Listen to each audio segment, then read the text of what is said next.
Hello dear students, welcome back to the session of history. We are on chapter number 3, the Delhi Sultans. In chapter 2, we saw that regions like the Kaveri Delta became the center of large kingdoms. Did you notice that there was no mention of a kingdom with Delhi as its capital? That was because Delhi became an important city only in the 12th century. Now take a look at table 1. Delhi first became the capital of a kingdom under the Tomara Rajputs, who were defeated in the middle of the 12th century by the Chauhans, which were known earlier as Chachamanas of Ajmer. It was under the Tomaras and Chauhans that Delhi became an important commercial center. Many rich Jaina merchants lived in the city and constructed several temples. Coins minted here, called Delhiwal, had a wide circulation. Now here is the Delhi, which has become the first capital of kingdom under the Tomara Rajputs, who were defeated in the middle of the 12th century by the Chauhans of Ajmer. Now, as the city was inhabited by many Jaina merchants who also constructed a number of temples, coins known as Delhiwal were minted here and had a wide circulation. Delhi Sultana, they played the most vital role in the transformation of Delhi into a capital which controlled vast areas of the subcontinents. See the ruler of Delhi, Rajput dynasties, Tomaras, early 12th century in 1165. Then after that, Anga Pala in this. Then Chauhans in this century. Then Prithviraj Chauhan in this century. After that, the early Turkish ruler, which came in 1206 and lasted till 1290. So these were the rulers of the early Turkish. Kutubuddin Aybak, Samshuddin Iltutmish, Raziava, then Ghiyasuddin Balban. After that comes the Khalji dynasty, which started in the 1290 and ended at 1320. The rulers were Jalauddin Khalji, Alauddin Khalji. Then comes the Tughlaq dynasty in the 1320 to 1414. They were Ghiyasuddin Tughlaq, Muhammad Tughlaq, Firuz Shah Tughlaq. Then comes the Shahid dynasty, 1414 to 1451, Khirs Khan. Then came the Lodi dynasty, Balul Lodi. It lasted on 1451 to 1526.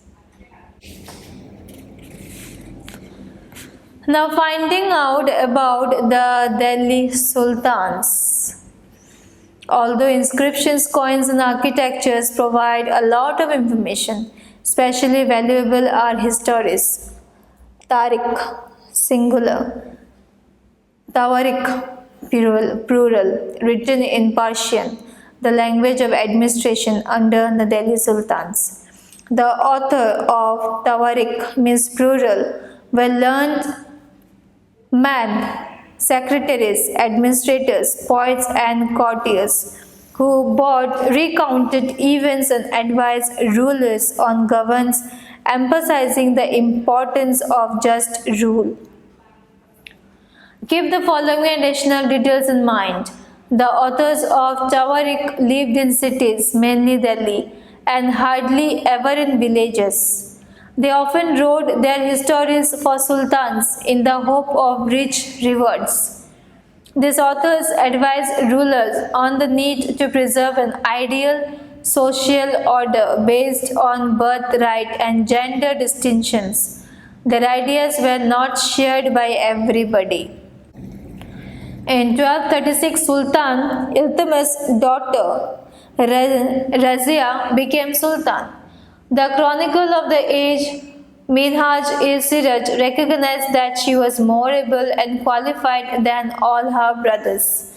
But he was not comfortable at having a queen as ruler, nor were the nobles happy at her attempts to rule independently. She was removed from the throne in 1240.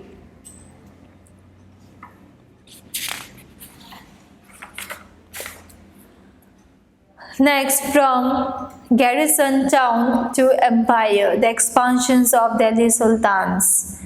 In the early 13th century, there was no significant expansion of Delhi beyond heavily fortified town occupied by garrisons. It was only during the reigns of Ghiyasuddin Baiban, Alauddin Khilji and Muhammad Tughlaq that Delhi saw expansions for the first time.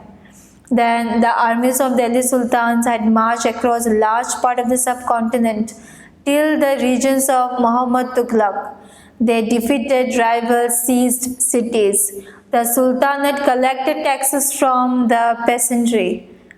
The system was criticized by the elites and authors of Tawarikh because for them the new high-class people were in fact low and base-born. In the early 13th century, the control of the Delhi Sultan really went beyond heavily fortified towns occupied by garrisons. The Sultanate seldom controlled the hinterland of the cities. What is hinterland? It means lands adjacent to a city, a port that supplies it with goods and services. Garrison town, a fortified settlement with soldiers. Controlling garrison towns in distant Bengal and Sindh from Delhi was extremely difficult. Rebellion, war, even bad weather could snap fragile communication routes. Delhi authority was also challenged by Mongol invasions from Afghanistan and by governors who rebelled at any sign of the Sultan's weakness. The Sultan had barely survived these challenges. Its expansion occurred during the reign of Ghiyasuddin Balban, Alauddin Khilji and Muhammad Tughlaq. The first set of campaign along the internal frontier of the Sultanate aimed at consolidating the hinterland of the garrison towns. During this campaign, forests were cleared in the Ganga Yamuna, Doab and hunter-gatherers and pastoralists expelled from their habitat. These lands were given to peasants and agriculture was encouraged. New fortresses and towns were established to protect trade routes and to promote regional trade. The second expansion occurred along the external frontier of the Sultanate. Military expeditions into southern India started during the reign of Alauddin Khilji and culminated with Muhammad Tughlaq. In their campaign, Sultanate armies captured elephants, horses, and slaves and carried away precious metals. By the end of the Muhammad Tughlaq's reign, 150 years after somewhat humble beginnings, the armies of the Delhi Sultanate had marched across a large part of the subcontinent. They had defeated rivals' army and seized cities. The Sultanate collected taxes from the peasantry and dispensed justice in its name. But how complete and effective was its control over such a vast territory?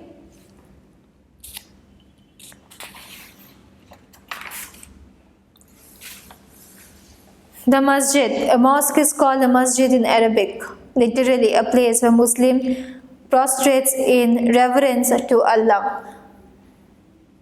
In congregational mosque, Muslims read their prayers, namaz, together. Members of the congregation choose the most respected learned male as their leader, imam, for the rituals of prayers. He also delivers the sermon, khutbah, during the Friday prayer.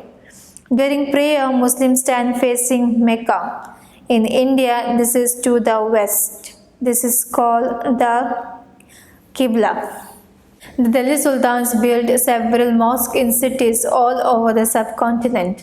This demonstrated their claims to be protectors of Islam and Muslims. Mosques also helped to create the sense of a community of believers who shared a belief system and a code of conduct. It was necessary to reinforce this idea of a community because Muslims came from a variety of backgrounds. A closer look: administrations and consolidations under the Khaljis and Tughlaq.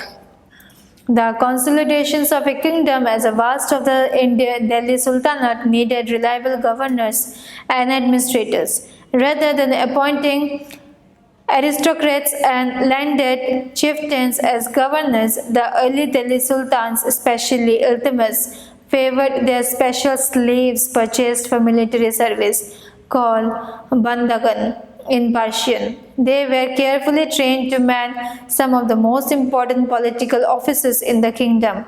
Since they were totally dependent upon their master, the Sultan could trust and rely upon them. The Khalji and Tughlaqs continued to use bandagan and also raised people of humble birth who were often their clients to high political position. They were appointed as generals and governors. However, they also introduced an element of political instability. Slaves and clients were loyal to their masters and patrons, but not to their heirs. New sultans had their own servants. As a result, the accessions of a new monarch often saw conflict between the old and the new nobility. The patronage of these humble people by the Delhi Sultans also shocked many elites, and the authors of Persian Tawarikh criticized the Delhi Sultan for appointing the low and base born to high offices. Like the early Sultan, the Khalji and Tughlaq monarch appointed military commanders as governor of territories of varying size. These lands were called Iqta and their holder was called Iqtadar or Mukti.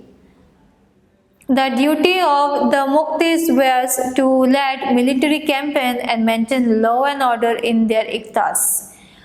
In exchange for their military services, the Muktis collected the revenues of their assignments as salary.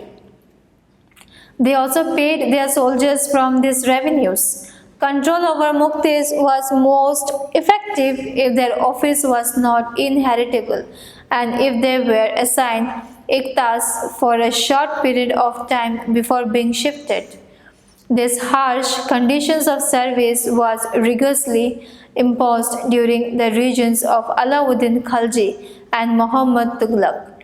Accountants were appointed by the state to check the amount of revenue collected by the Muktis. Care was taken that the Mukti collected only the taxes prescribed by the state and that he kept the required number of soldiers. As the Delhi Sultan brought the hinterland of the cities under their control, they forced the landed chieftains, the Samanta aristocrats and rich landlords to accept their authority. Under Alauddin Khalji, the state brought the assessment and collections of land revenue under its own control. The rights of the local chieftains to levy taxes was cancelled and they were also forced to pay taxes. The Sultan's administrators measured the land and kept careful accounts. Some of the old chieftains and landlords served the Sultanate as revenue collectors and excesses. There were three types of taxes: on cultivation called Khajraj and amounting to about 50% of the peasant's produce, on cattle and houses. It is important to remember that large part of the subcontinent remained outside the control of the Delhi Sultans. It was difficult to control distant provinces like Bengal from Delhi, and soon after annexing southern India, the entire region became independent. Even in the Gangetic plain, there were forested areas that Sultanate forces could not penetrate. Local chieftains established their rule in this region. Sometimes rulers like Alauddin Khalji and Muhammad Tughlaq could force their control in these areas, but only for a short duration. The Mongols under Genghis Khan invented Traxonia in northeast Iran in 1219, and the Delhi Sultanate faced their onslaught soon after.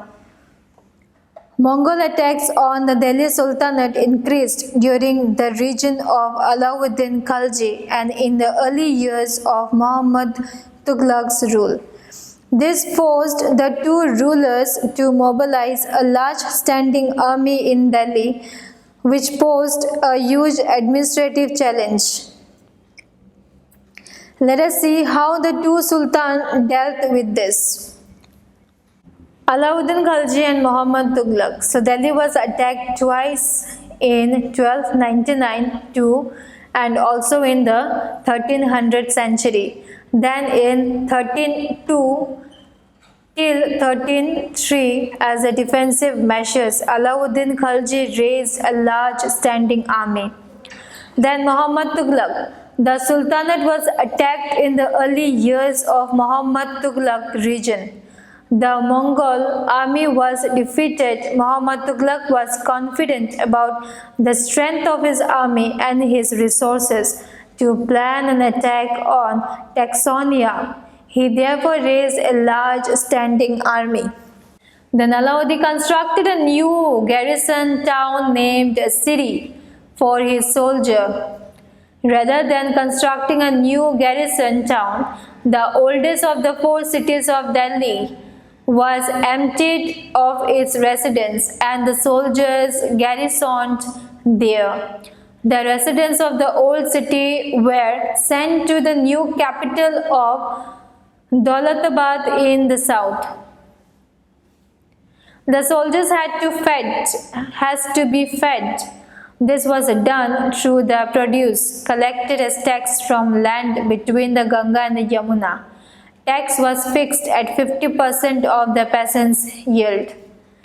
Produce from the same area was collected as tax to feed the army, but to meet the expenses of maintaining such a large number of soldiers, the Sultan levied additional taxes. This coincided with famine in this area. The soldiers had to be paid. Alauddin chose to pay his soldiers salaries in cash rather than iktas. The soldiers would buy their supplies from merchants in Delhi, and it was thus feared that merchants would raise their prices. To stop this, Alauddin controlled the prices of goods in Delhi. Prices were carefully surveyed by officers, and merchants who did not sell at the prescribed rates were punished. Muhammad Tughlaq also paid his soldiers cash salaries.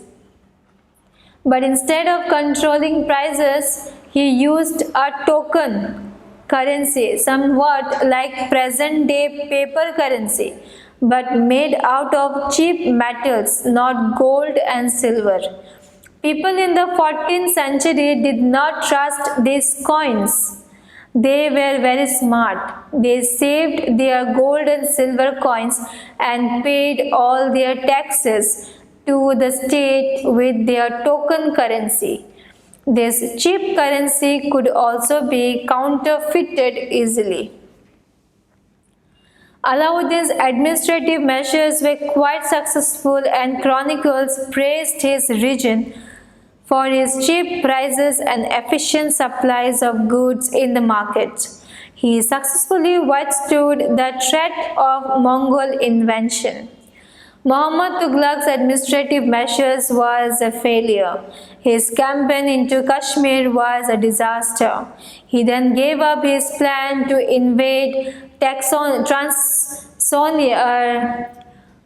Transonia and disbanded his large army.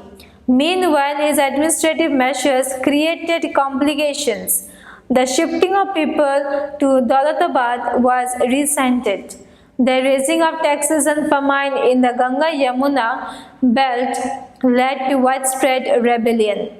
And finally, the token currency had to be recalled. In the list of Muhammad Tughlaq's failures, we sometimes forget that for the first time in the history of the Sultanate, Delhi Sultan planned a campaign to capture Mongol territory. Unlike Alauddin's defensive measures, Muhammad Tughlaq's measures were conceived as a part of a military offensive against the Mongols. Next, we have the Sultanate in the 15th and 16th century. Now, after the Tughlaqs, the Shaidi and the Lodi dynasties ruled from Delhi and Agra until 1526. By that time, Jaunpur, Bengal, Malwa, Gujarat, Rajasthan and entire South India has independent rulers who established flourishing states and prosperous capital. It was during this period that some new ruling groups like the Afghans and the Rajputs emerged. Some small but powerful, extremely well administrated states also emerged. Sher Shah Humayun and not Sher Shah Humayun but Sher Shah Suri. What he did was most powerful of them. He even challenged the Mughal emperor Humayun and captured Delhi. In a very short period of 15 years, he introduced many reforms and lot of welfare works. His administration became the model to be followed by the great emperor Akbar when he consolidated the Mughal empire. So it is the end of the chapter, students. So I will meet you with a new chapter next time. Till then, take care so much. Take care and thank you so much.